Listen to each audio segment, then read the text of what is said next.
Hey everybody, what's up? Welcome to the Life and Air Show. I'm your host, Jason Wojo. On the Life and Air Show, we help people make more, work less, and live better lives. And they create lives and business they love. And they just wake up every day excited for what they get to do. And I am joined by my co-host, Polish Peter. What's up, bro? Hey, man. So I'm excited about this particular podcast, but I'm a little bit nervous because we're going to be talking about sleeping. So hopefully we're not going to put anybody to sleep on this particular podcast. But well, yeah, with the content that we have here, I don't think we will. This is an awesome episode, man. I really enjoyed speaking with James. And we're speaking with James Swanwick. He is a former... basically like he's been on ESPN as an anchor. He's been a journalist. He did all these things, and he started to, I don't want to tell a story, but he basically has developed and really honed in and really focused on alcohol and removing alcohol from his life and how that's affected his life and how that has helped him perform better. But also it's led to him optimizing sleep. And some of the ways and techniques he's done that, especially through blue light blocking. And it's just an awesome conversation about both of these subjects. Yeah. So if you, the listener, have some trouble with sleeping, or you wake up in the morning kind of groggy or not refreshed, or you got a little gut going, or you got some, looking a little bit puffy or whatever, or memory is affected, I would encourage you to listen to this particular episode, because I think there's something to what he's talking about and how it affects our health, not only the light, but also the alcohol and all the things in our environment. Yeah. Let's jump right now to our interview with James Swanwick. James, what's up, man? Welcome to the Life and Air Show. Jason, Peter, thanks so much for having me. And, first thing, our listeners need to know this. We are recording. You are in Australia right now. It is 11 p.m. So you are here to deliver serious content, and you are, and our people really appreciate that. Yeah, awesome. And you know what? What's funny? I'm somewhat of a sleep expert, and I'm staying up and compromising my sleep to do this conversation. I can't know. Yes. That's an interesting point. Is a degree the irony, of yeah, exactly. So tell me about this, man. So you have an incredible background. And I was so intrigued when I learned about you and what you're doing. You had this, it sounds like a different life, a different career before you got into what you're doing now. How did that transition happen? So right now, you focus on primarily helping people with alcohol, as well as, engaging in getting the best sleep possible. But that seems like a far departure from what you're doing previously. How did this evolve? Yeah, I used to be a journalist, a Hollywood correspondent. I interviewed movie stars when I lived in Hollywood in the mid 2000s. And, I lived a pretty hedonistic lifestyle. I would go to open bars and Hollywood Hills parties. I was at the Playboy Mansion and, drinking lots of booze. And as an Australian living over in America, I was just having a wonderful time. And then I got in my mid 30s, and I just realized that my lifestyle choices were kind of slowing me down. I'd put on a bit of weight. I wasn't sleeping great. And so in 2010, I committed to taking what I thought would be a 30-day break from alcohol, just to kind of get some energy back. And I just kept going, and I haven't touched a drop of alcohol since 2010. And then 2015, I started a business which started helping societally acceptable drinkers to either stop drinking or at least significantly reduce. And then that led me down a health and wellness path. And now I have a sleep company, and I help people sleep better as well. So hold on. I want to get something straight here. So you went from A-list Hollywood players to now you're talking to Peter and I. Dude, I'm sorry, man. Something something went wrong along the way. Where did it all go wrong, James? Well, as long as we don't fall asleep on this podcast, we should be good. So I'm curious. So here you are, you realize for yourself that alcohol, it sounds like was not something that was helping you be successful in life and business or whatever. Talk about that a little bit and what you see with other people, and how much does alcohol slow us down? Is it something that some people struggle with more than others? And unpack that a little bit for us, and why this became somewhat of a really, I don't know if I'd necessarily say a crusade for you, but certainly something that you saw was holding people back, and especially yourself. Yeah, well, I remember I took a photo with me and Jennifer Aniston, the Hollywood actress Jennifer Aniston, and I looked at this photo, and as the photo was being taken, I sucked my gut in, because I was about 25, 30 pounds overweight. I didn't feel very confident. Excuse me. And then later on, I saw the photo and I was like, wow, I don't look that crash hot in that photo. I've got kind of double chin happening. I look bloated. I got tired eyes. And that was kind of like, this lifestyle that you're leading here isn't that great. And I recognized that my drinking habits, I wasn't an alcoholic.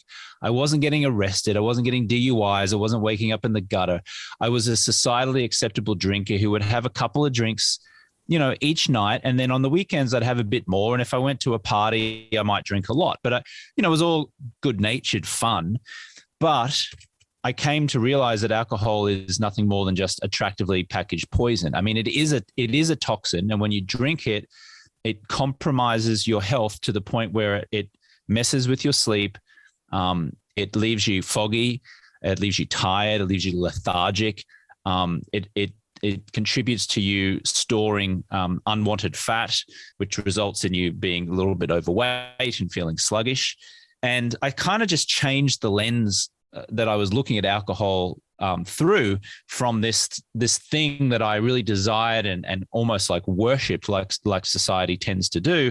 And I started looking at it for what it actually is, which is a toxin that slows me down, compromises my health, both physical and mental. And then I came to realize that actually I could go to these wild Hollywood parties, have amazing fun while being alcohol free, while actually not drinking alcohol. And so that was really the shift for me, knowing that I could have a good time, I could do business deals and network without having to drink alcohol. That was really, really the shift. And I think a lot of people in society think that if they deep down, they know they're drinking too much, they think, oh God, do I have to go to AA? Am I an alcoholic? And I would say to you, 99 times out of 100, you're not an alcoholic and you don't need to go to AA. But people think that that's really the only option, but it isn't. There's lots of options out there, including what I do, which is help societally acceptable drinkers to stop. So what do you think, man? You mentioned, being at parties and everybody kind of just, I've been to those parties as well. It's like you feel weird if you don't have like a drink in your hand, and you feel like to me, this suggests that there's something psychological about the process of consuming alcohol. Because I don't think anybody would say alcohol is healthy. Like, now the only potential thing I could think somebody would say positive about alcohol would be like, hey, it greases the wheels of your social interactions and makes you feel a little more confident. But to me, it seems like it's a substitute for what is missing inside of you, or you haven't brought out on your own. Like, you're already a confidence person. If the alcohol brings it out, you're already that person, but you got to figure out a way to focus on perhaps like why do I feel like I need to have a drink? And what is it that is making me feel this way when in fact, like, I'm really hurting myself? Like, can you talk to that a little bit? A lot of it is cultural conditioning and societal pressure. So if we go back through evolution, we used to live in 120 person tribes, right? And if you were ostracized from the tribe, if you were kicked out of the tribe for whatever reason, it meant almost certain death, right? A rival tribe might kill you, the bear might eat you. So back then, you really had to be part of those tribes and work together to fit in and just to secure your safety and your family safety. Fast forward to today, people still have that evolutionary mindset where they fear the tribe kicking them out. So how that relates to alcohol is people fear that if they stop drinking alcohol, that all of a sudden the tribe's going to kick them out. They're going to reject them because everyone's drinking alcohol. So if you want to be part of the tribe, then you've got to drink alcohol. This is just what's done. But in 2022, the reality is that even if you did get kicked out of a tribe, you can just join another one. It's called Facebook or Instagram or Meetup or your sporting club or your farmer's market on a Sunday. I mean, there's just tribes everywhere. So the danger of you being killed by a rival tribe or being ostracized from a group is just not there anymore. And then the other thing is this cultural conditioning. Think about it. When someone offers you a drink, they've got a big smile on their face, haven't they? Say, hi, would you like a drink? When people are talking about, hey, let's catch up for a drink, they're like, hey, should we catch up for a drink? And there's always this big smile on their face. The waiter or the waitress who greets you in the restaurant is always smiling at you, saying, "Hey, can I get you started with some drinks?" And I call these people who are smiling at you as they offer you drinks, smiling assassins. And so a lot of the process that I take my clients through in Project 90 is how do you fight back against assassins, because they come at you like zombies, like the apocalypse. They're like, "Hi, you want a drink? Hey, can I get you started with a drink? Hey, would you like a cocktail?" And so I think when all of society is smiling and convincing you that this poison and this toxin is fun, it's very, very challenging to break out of that. Right. Well, a lot of it is subconscious too, right? Yeah. The way you're, interacting. Yeah, exactly. In what way, Peter? I mean, well, think about everything that we just talked about. It's not like you're thinking about it. Oh, I got this assassin coming after me, smiling, that I should just go and say no, right? There's a smile. There is the feeling like you're feeling accepted, right? Because now when people are smiling at you, especially like a waitress, an opposite sex, all of a sudden there is some connection that's being made on a subconscious level. And you're like, okay, and some of these people are actually even get smarter. Like we were just at a retreat and the waiter came along and we were in a Mexican restaurant. He's like, "Would you like a margarita?" And some of the people were like, "Yeah, sure," because now it looks nice and fancy and things like that. And then he goes, "Would you like to add a shot for an extra $1?" And all of a sudden it makes it sound really good. And I think that's what keeps us going in this kind of a cycle. What do you think about that, James? I mean, absolutely. Excuse me. I can tell you, just a side note, restaurants, all of their money from alcohol sales, like all of the profit is in the alcohol. They don't make any profit on the food. Yeah. So if I go into a restaurant and I sit down and I have a meal and I drink water and soda water, they're pissed. Like the restaurant owners are not happy, right? That all of the profit margin comes from the alcohol. So of course they're trying to get you to drink this thing because it's good for business. If I were a restaurant owner, I probably would be doing the same. So I get it. And the other thing is there's this notion that we need alcohol in order to create romance. Like you see all this, travel brochures, and they've got this attractive man and attractive woman, and they've kind of got a candlelit dinner, and they've got a bottle of wine. And the inference there is that you must have a bottle of wine in order to create romance. And then you see Super Bowl commercials advertising beer. And of course, they're all goofy guys having fun with attractive women. And the inference there is, well, if you want to be part of the tribe and be a likable guy, then you'll drink this attractively packaged poison, which is beer. And so, it's everywhere. Even if we look at George Clooney and Randy Gerber used to have a tequila company, which they sold for $1 billion. And I remember there was this big billboard on Sunset Boulevard in Los Angeles promoting the tequila. And the image was of George Clooney in a black leather jacket riding his motorcycle. I mean, he looked really, really cool. And the inference was, if you want to be really, really cool, like George Clooney, then drink this tequila, because cool, suave, sophisticated, rich, wealthy people drink tequila. So this subliminal messaging is all around us, coming at us 1,000,000 miles an hour every single day. But the reality is, and I want to just invite you and your listeners to really think on this, basically all it is just a bottle filled with toxins. That's all it is. There is zero nutritional benefit. There is zero benefit. It does nothing for your health. There was these ridiculous studies that came out that claimed that a glass of red wine a day is good for your health. That has been debunked so many times in the last 20 years. It's crazy. It was put out and promoted by wine companies trying to get people to drink more wine. It's a nonsense. Like the evidence is conclusive. It's just not good for you. So, it's interesting as you guys are talking, I'm thinking like, it's really, we have internal, and correct me if you guys think I'm off on this, but I feel like there's there's internal and external influences that influence our consumption of alcohol. So for instance, on the external side of things, it's what you guys are talking about, where it's the social pressure. Everybody's doing it. You feel more comfortable when everybody's, you got a drink in your hand, everybody else is drinking. Like, plus with the imagery and the associated marketing that makes it so appealing to us that, we associate, like what you were talking about, James, like, like, wow, I'm cool if I'm doing this. They did the same thing with cigarettes back in the day. And then there's the internal side, which is also what I kind of touched on earlier. And I don't know if this is probably a whole different discussion in and of itself, but like, people that feel like this lets their inhibitions down. They're more social, they're nicer, they're more friendly, they're funnier, they dance better, right? So some of us do. I don't know about you. Yeah. Well, but it's so it's interesting that all of these kind of come together to make it a very strong. It's a surmountable like challenge, but it's a challenge to probably break away from that.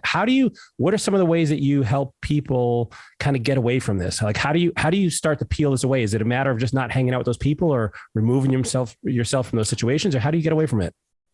No, I actually invite my clients to run towards social situations where there is alcohol, but practice being alcohol free, because I don't want people coming into my Project 90 experience and hiding away from society and just locking themselves in a room. Because if they do that, then they're depriving themselves. Like they're telling themselves, oh, I'm depriving myself of something that ordinarily I would consider fun and pleasurable.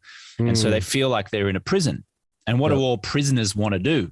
They all want to break free of prison, right? Right. So there's no point in going 90 days without alcohol, and then on day 90, you go, oh, thank goodness. And then you go and have a drink. No.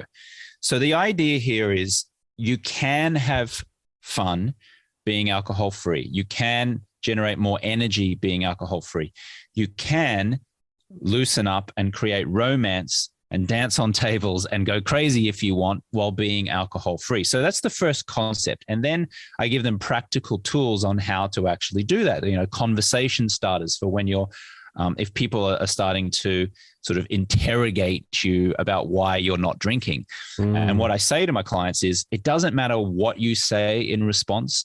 What matters is how you say it in response. And I'll just clarify what I mean by that. I'll give you two examples, an A version and a B version. Just say you say to me, oh, why aren't you drinking? Version A, I was drinking a bit too much. I'm kind of doing this 90-day thing where I'm stopping drinking. Oh, I wish I could drink, but I'm trying to cut back. No. Right, that's version A. Now, if you're bringing that kind of energy to a conversation, then the other person is kind of feeling awkward, or they're going to encourage you to drink and say, go on, you'll be fine, just have one. Because the energy you're bringing is you're depriving yourself of fun, and you're depriving the person you're talking to of fun. Here's version B. Someone asked me, hey, what, you're not drinking? You go, yeah, no, I actually taken a break. I actually feel pretty good. I haven't drunk now in like 5 years, and yeah, but I'll take soda water and I'll get drunk on the soda water tonight. Let's have a good time. Ha, ha, ha, ha, ha.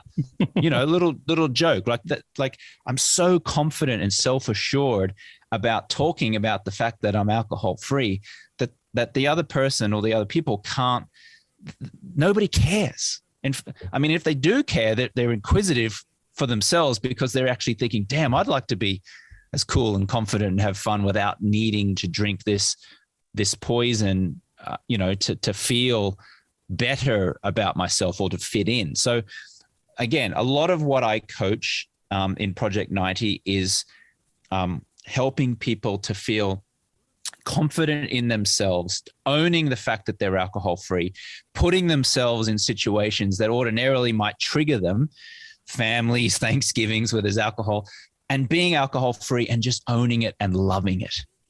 Yeah. And I think it also, what you just said in the second version, it opens up a whole new conversation. Because when you were saying about the second conversation, my immediate thought was like, really, more energy? Well, how do you have more energy? Yeah, tell me about that. Right. Tell me about that. Yeah. Like, I'm actually curious. So listen, when you talk about the alcohol, is it no alcohol at all? Is that, or like if I have a, glass of wine once every, 2 weeks or 3 weeks, is that completely negate the whole thing about, energy? Or like, that's the kind of stuff that keep popping up in my head. They might ask questions about it. Like, they become curious. Yeah. Yeah. It's a great conversation. It's a great conversation starter. And I will say this for single men or single women, when you tell someone that you're alcohol free, I mean, you just naturally attract a much higher caliber of mate. You just do. I mean, I was single when I first stopped drinking back in 2010, and I thought that it was going to be really challenging to date, quite frankly. But when I told women that I didn't drink, I was shocked because they were like, wow, that's amazing. All of a sudden, they held me in such higher esteem, where they actually I found that they were actually trying to persuade me that they were worthy of me because they were drinking. You know what I mean? Like, so rather than going, oh, this guy's lame, he doesn't drink, they were actually, wow, finally I've met a real man who's so confident in himself that he doesn't need to drink in order to create romance. So, you know, I didn't naturally cut my friends who drank a lot when I first stopped drinking. But what I found was I naturally gravitated towards people who I felt were on a much higher energetic level. So in terms of spirituality, in terms of health and fitness, in terms of business and entrepreneurship, women that I met when I was single, they were more health conscious, more positive. So, I mean, nothing but positive things came from being alcohol free. And people are really, you know, very often surprised at just how much people admire you for being alcohol free and still being a seemingly normal person. Right. No, that's so true. And I can see that there's a corollary there between other positive habits in your behavior, in your actions, and a less consumption of alcohol. Like, and so I can totally see that relationship being true. Is it the alcohol so let me just, what I imagine is, you know, you start feeling better, you're being more energized, your alcohol consumption's gone. And now, is that where the sleep stuff was born, where you're like, hey, what's the next level up that I can start to kind of improve even further? Yeah. So I have a sleep company called Swanwick Sleep, and we produce blue light blocking glasses that have an orange lens to it. And the orange lens blocks the artificial blue light that stares into your face each night from your phone and your screens and your microwave light, etc. And the way that the sleep company really was born and how I became a sleep coach or a sleep expert was, I was in Palm Springs, California, with some friends on a Saturday night at a resort hotel restaurant. And one of my friends came out to dinner, and he was wearing this really ugly pair of Uvex orange safety goggles that you might wear if you were mowing the lawn or doing some gardening work to protect your eyes from flying rocks and stones. And there was a table adjacent to ours of about 3 or 4 very attractive women, and they were kind of looking at my friend wearing these ridiculous glasses. And I turned to my friend and I said, you look ridiculous, and you're making me look ridiculous by association. Get those things off. And he went on to say, no, man, I'm trying to block the blue light. And I said, block the blue light? What are you talking about? And he went on to explain to me that there's artificial blue light coming out of, you know, the restaurant lights, the kitchen light, the bathroom light, the microwave light, the speedometer light in your car, the traffic lights, the golden arches of McDonald's as you drive down the highway. And all of this light at night stimulates our pituitary and pineal glands, which suppresses our melatonin production. In other words, every time you stare into light, artificial light at night, without wearing a pair of blue light blocking glasses, you're tricking your body and your brain into believing that it's daytime, which means your body does not produce the amount of melatonin that it naturally wants to produce. And that shows up in poor sleep hygiene. In other words, trouble falling asleep, tossing and turning in the night, waking up in the morning feeling tired and lethargic. So anyway, I went back to my place in Los Angeles after my friend had told me about this, and I dug out an old pair of ski goggles that I used to wear each year at Park City, Utah, when I would go skiing. And I wore these ridiculous goggles, and I started watching reruns of the TV series Mad Men on AMC. I don't know if you guys ever watched that show. Yeah. But I'm watching Mad Men while wearing these goggles that have like an orange lens in them. And I noticed that I was feeling sleepier quicker. And when I finally removed the goggles, I noticed I did fall asleep quicker. And when I woke up in the morning, I noticed that I felt refreshed. Now I thought maybe this is a placebo effect. So I tried it out for a week, and then I tried it out for 2 weeks, and my sleep noticeably improved. The only challenge was I didn't want to look like a meth chemist wearing a ridiculous pair of orange lensed ski goggles, trying to get to sleep each night. And that's when the idea hit me. Why don't I produce a stylish pair of orange lensed blue light blocking glasses? And that's how my sleep company was born. And now our blue light blocking glasses, which are affectionately known as Swannies, they're now used by baseball teams, New Orleans Saints, the New York Knicks, Manchester United, Real Madrid players. All of these pro athletes are wearing these glasses in the last hour before they go to sleep to ensure that they get a great night's sleep, which is so vital for recovery. So that's really how the sleep business and my sleep interest came about. Man, that is a wild story. And you have some on right now for our listeners who are listening but not watching. You got to check out the video, get on YouTube. And those are stylish, man. Like Peter might even look good in those, which is that is a feat. Like, so good job with that. And so how did you, all right. So I'm just curious from the entrepreneurial side of me, like, how did you actually launch this business? Like, how did you get this thing running? Did you just find a manufacturer or something and then get it? And how do you get it in the hands of professional athletes? That's phenomenal. Yeah, thank you. Yeah, well, it was 2015, and I called up my brother, Tristan, who's now the CEO of the business. And I said, look, I got this idea for a stylish pair of blue blockers. If you can source the product, I'll do much of the marketing. And so we got a few manufacturers. We had the glasses sent, to my home in Los Angeles. And I used to run these poker nights every two weeks in my home. And I would hand out the samples of these glasses to my friends who were playing poker. And they would say to me, these suck. These are low quality. And then finally, through a process of elimination, we got to our first iteration of the pair where my friends at the poker table said, these ones are cool. I like these ones. These feel good. They look good. So we ended up doing a first run. We launched them on Thanksgiving weekend or Black Friday 2015. We sold 3 pairs on the first day, 5 pairs on the second. Then it jumped up to 7. Then it went down to 5. So it kind of hovered around 10 pairs a day for a few months. And then I was a guest on Dave Asprey's Bulletproof Radio podcast about 2 months later, talking about sleep. And overnight, our sales just went boom. They just bumped up to 50 a day. And then we kind of got in with the biohacking community, and they all started buying the glasses and wearing them. And then I got featured on the Dr. Oz show, and then the Kelly Ripa, I think it was Ryan Seacrest and Kelly Ripa's show at the time. And we did about $1 million almost exactly in sales in the first 12 months, which was pretty wild, I thought, for a pair of, blue blockers.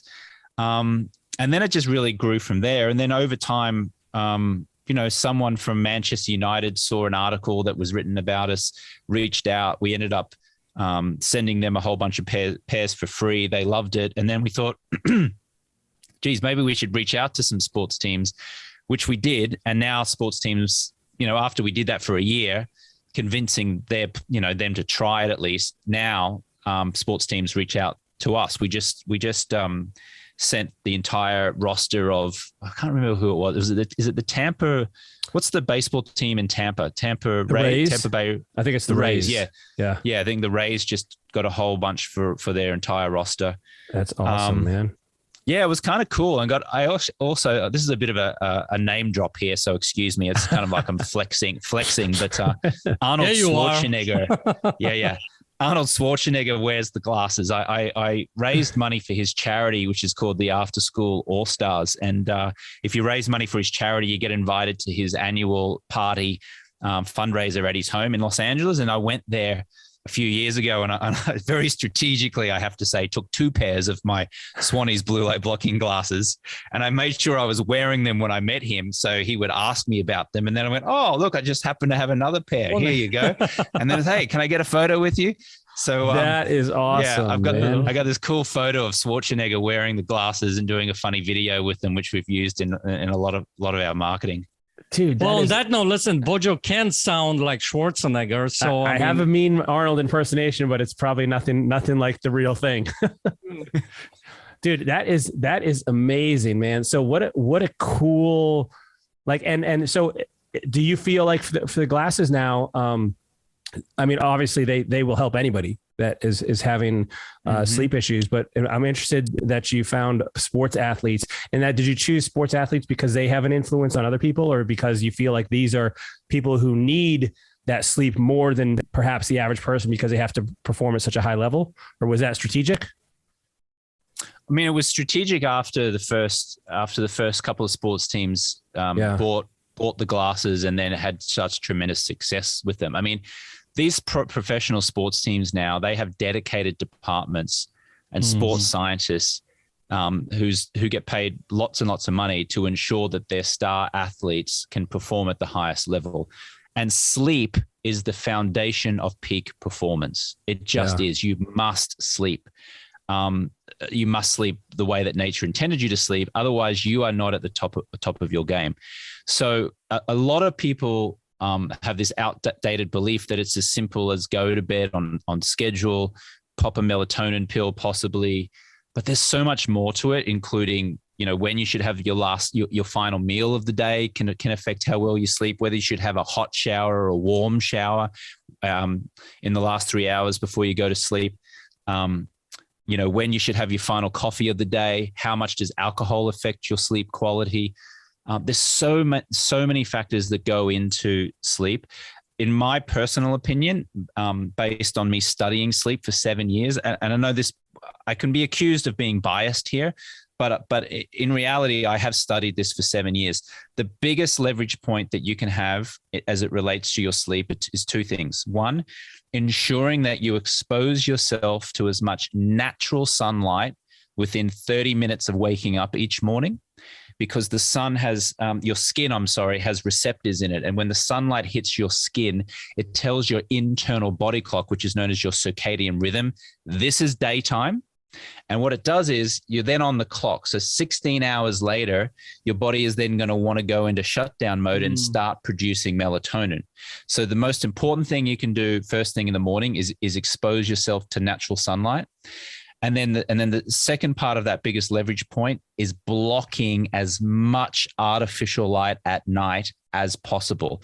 Now, the best way to do that is to wear a pair of blue light blocking glasses. Well, actually, I'm sorry. The best way to do that is live your life by candlelight or sit in the dark, right? That's the best way to sleep better, because no one's going to sit in the dark though, right? And very few people are going to live their life by candlelight because fire and flame does not disrupt melatonin production. But a cell phone light, a bathroom light, a reading light, a kitchen light does disrupt melatonin production. So wear a pair of blue light blocking glasses. Has to be an orange lens. Do that in the last hour before you go to sleep. Remove them just before you roll over and hopefully fall asleep, and you will sleep the way that nature intended you to sleep. Dude, that's huge. Is there any benefit to wearing those glasses all day long, or is it really not as powerful as just the last hour or however long, half hour? So here's what I tell folks. During the daytime, we want to be exposed to blue light. In fact, the biggest emitter of blue light is the sun. However, if you're an entrepreneur or business owner and you're working on a computer all day, you don't actually want to block the blue light. What you kind of want to do is you want to filter the blue light. So what I do is I put on the daytime blue light blocking glasses, which has a clearer lens. So during the daytime when I'm working on a computer, to really stop that blue light just giving me a headache or causing eye strain, I put on a pair of clear lensed blue light blocking glasses, which filter the blue light, which doesn't compromise my computer use, so to speak. And then in the last hour before I go to sleep, I put on the nighttime blue light blocking glasses, which has the orange lens, which ensures that I'm blocking enough of the blue light spectrum that messes with melatonin. Just a side note on this, a lot of people mistakenly believe that a pair of clear lensed blue light blocking glasses will help them with their sleep. It won't. In the universe that we occupy, it must be an orange lens if sleep is your goal. It just has to be, because a clear lens doesn't block enough blue light that messes with your melatonin production. Does that make sense? It does. And by the way, is there any truth? I have this is funny you mentioned this. I have a pair that I had got, they're the clear ones and they're cheap. They're off of Amazon. I don't wear them. But I had gotten them because I had heard like a couple of years ago, like, hey, your eyes tire out quicker if you're exposed to the blue light. And I'm like, okay, well, let's see if this makes a difference. And I didn't give it enough of a shot to give it a chance. Is that true though? Is that like even during the day, like you should wear those glasses if you're in the computer a lot?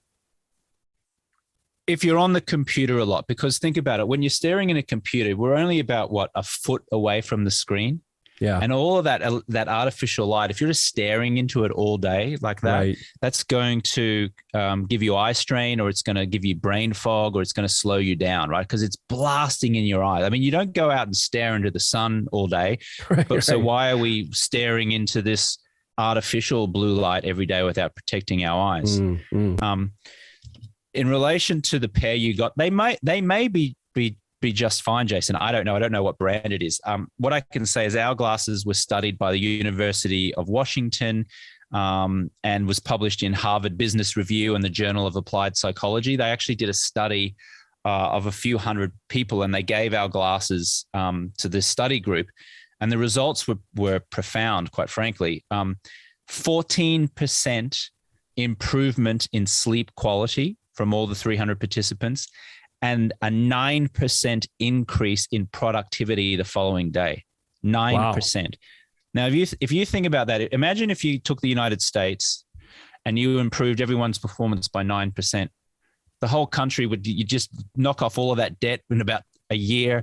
Like, people would be smart, right? Just get like businesses will pay millions of dollars to have their staff improve their performance by 9%. And all they had to do was wear a pair of, well, again, I'm biased, our blue light blocking glasses. I can't speak to yours. Maybe yours are just fine. But again, ours have been university tested. It's been written about extensively in Harvard and Journal of Applied Psychology. Even forget my brand for a second. Even if you can just find another brand that does the job, you are going to have profound improvement in your sleep quality and in your daytime performance. Well, and man, yours, quite frankly, honestly, look a lot better than mine anyways. so you got the style factor going for you too. Dude, this is awesome, man. So you have some, Peter? Yeah, I mean, so this might be a stupid question, but your glasses, are they prescription? If you need a prescription, they're a prescription? Yeah, we do prescription as well. Yeah. So on our website, which is Swanwick Sleep, there's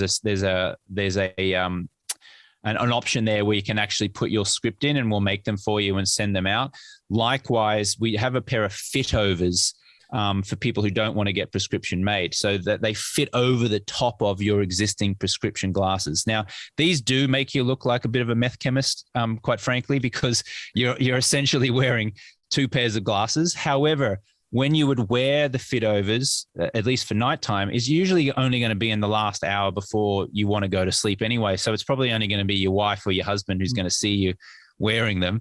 But the effectiveness of having a pair of fit overs go over your prescription glasses is just profound. So any kind of style compromise you might have to make is more than made up for in terms of your sleep quality and energy levels the following day. Got it, man. Well, dude, this is absolutely awesome. I want to tell you mentioned Swanwick Sleep, and for our listeners who are not, and we'll put in the show notes as well. There's a W in there though that people don't get. So it's Swanwick, but you spell it SWANWICK sleep.com is where you can find the glasses. Where do people find out more about what you're doing with the alcohol if they want to cut back on that and get rid of that? Yeah. Thank you. I've got a podcast called The Alcohol-Free Lifestyle. You can find that in Spotify or Apple Podcasts. And the flagship program over there is called Project 90. We walk entrepreneurs and top professionals through stopping drinking for 90 days so they can get lifetime control over their drinking. They don't have to quit forever, but they will have to quit for 90 days following our process. And from there, they can make their own choices. But yeah, alcoholfreelifestyle.com/project90 is where you can get more information on that. Awesome. Well, James, thank you so much for taking your time to be on Life Inner Show. I know our listeners, and we appreciate it greatly. Jason and Peter, thanks so much for having me. Appreciate it. All right, man, dude, that was great. Like, I really enjoyed speaking with him. He's a really cool guy. Love the story, by the way, of how these the glasses developed. How cool is that, man? And that's an awesome lesson for entrepreneurs of like how to get your product out there and how to do something. But actually, what's even more cool is like the effects that both of these things have on your life. Like they both, both cutting alcohol and eliminating blue light and like that from your life and getting more productive. Like how cool is that? Like 9% increase from the blue light. That's pretty amazing.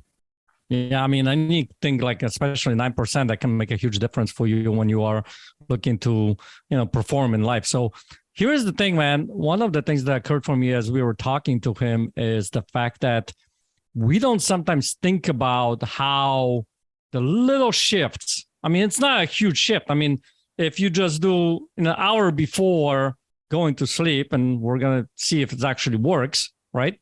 But if you were to just put an hour before the blue blocking glasses on there, and then makes a huge difference when it comes to your sleep.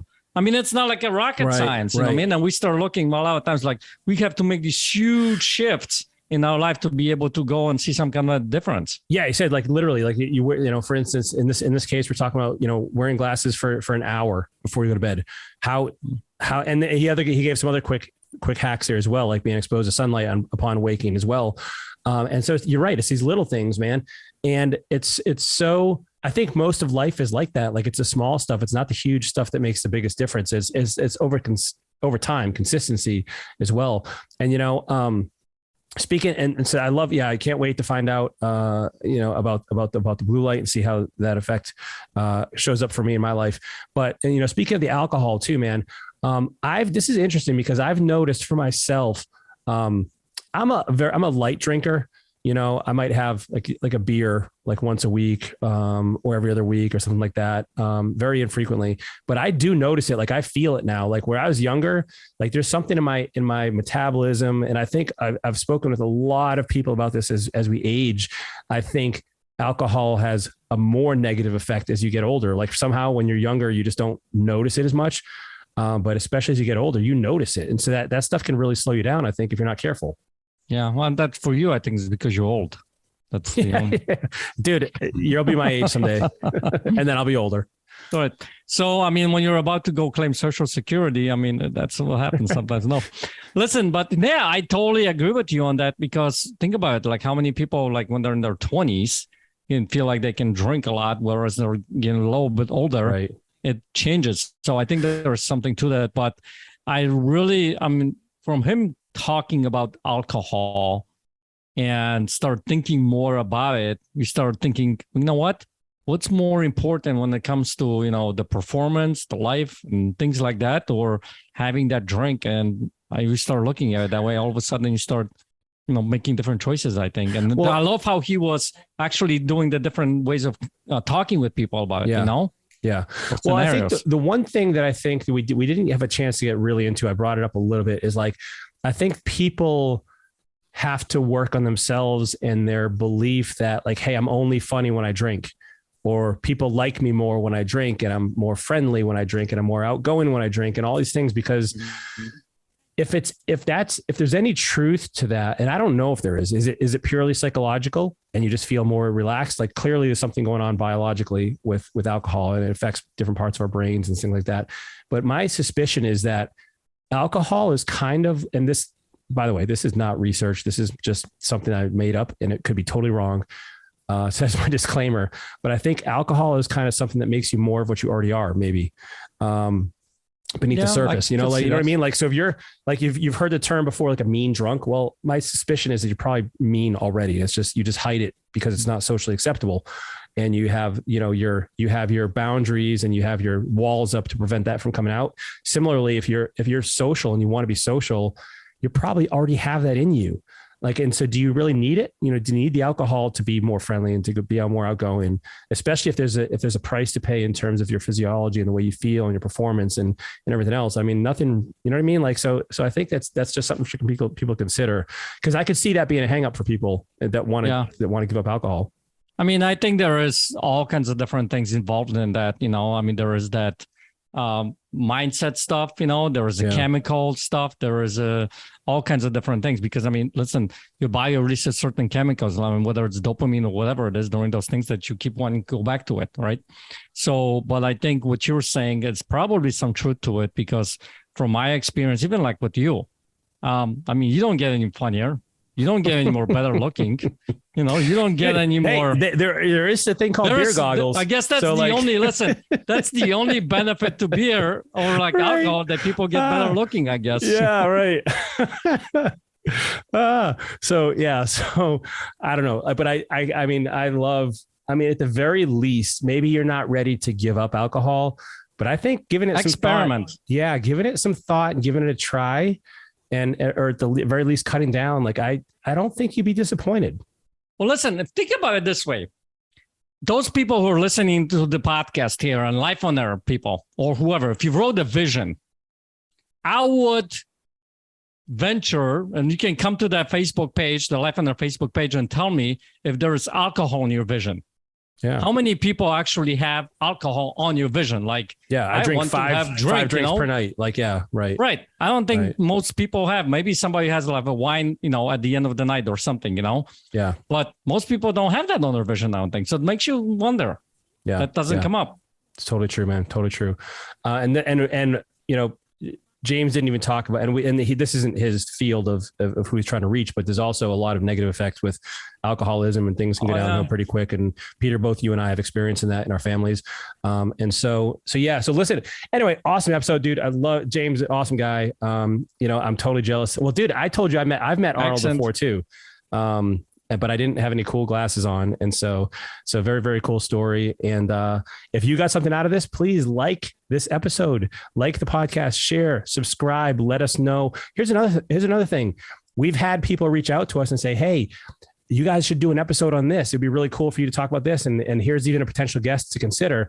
And we've done that. And so if you have somebody you want on the show or a topic you want us to cover, like, listen, we're here to serve you. We're here to provide value for you and what you want to hear about. So give us that opportunity. Go on over to the Life in Air Facebook page, the private group. You just request. There's a couple of quick, questions to make sure you're not going to spam us or be mean to anybody.